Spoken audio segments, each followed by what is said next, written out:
Dragon fruit. Harvest tayo ng harvest. Kaya nga. Ay, patatay ah. May dalawang maliit. Nag-harvest po si Alvin. Dahil po kasing bunga. Dami hinog. Oo nga. Walang dana na. Ay, sayang naman na. Walang madadana. Ang dami kasing guyam, oh.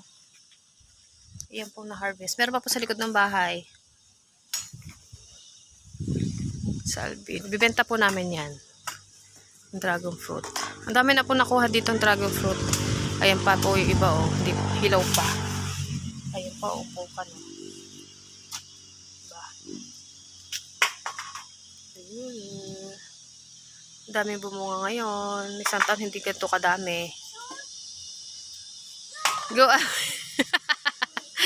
Natatakot. Ang dami kasi guyam.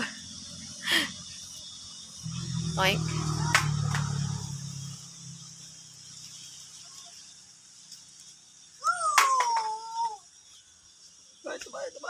Yay! Sabay mat.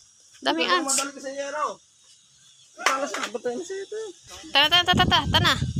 Tana.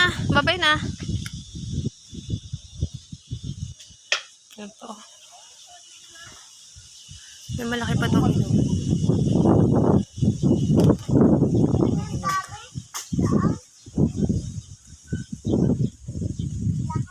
Tana. Kasunod lagi ang dalawang bata. Meron pa po dito sa likod. Kaso mataas. Papakita ko sa inyo. Dalawang bata. Magpamangkin. Dito po sa likod, madami din pong bunga. Ayun o, may dalawang hinog pa. Kaso sobrang taas. Hindi natin alam ngayon kung paano kukunin na Alvin ngayon yan. Ayun o. Hilaw pa iyan. Namumulaklak pa ang iba. Doon, yung ba? Oo. Isa.